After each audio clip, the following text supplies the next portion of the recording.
Welcome to our channel. Today we how to reset your Wishpond account detailed guide step by step clearly. To reset your Wishpond account, begin by opening your preferred web browser. In the address bar, type in the Wishpond website URL and hit enter. Once the home page loads, locate the login button in the top right corner of the screen.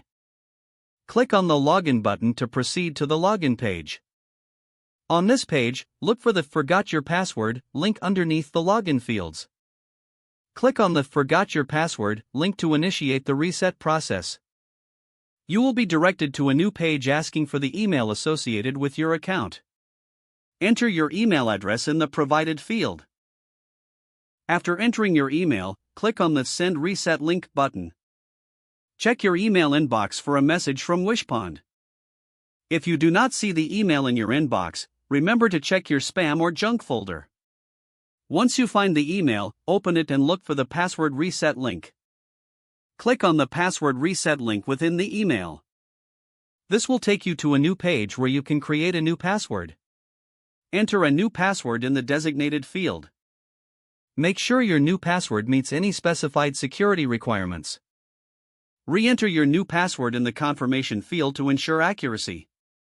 After entering your passwords, click on the Reset Password button. You should see a confirmation message indicating that your password has been successfully reset. Return to the Wishpond login page. Enter your email address and the new password you just created. Click the Login button to access your account. You are now successfully logged into your Wishpond account with the new password. If the page does not load, refresh the browser or try again in a private or incognito window.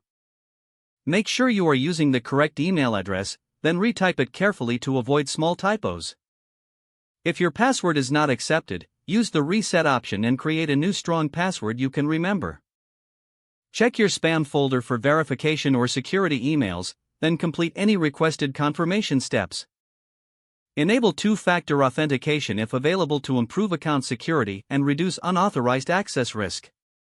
Don't forget to like this video and subscribe to our channel for more step-by-step tech guides.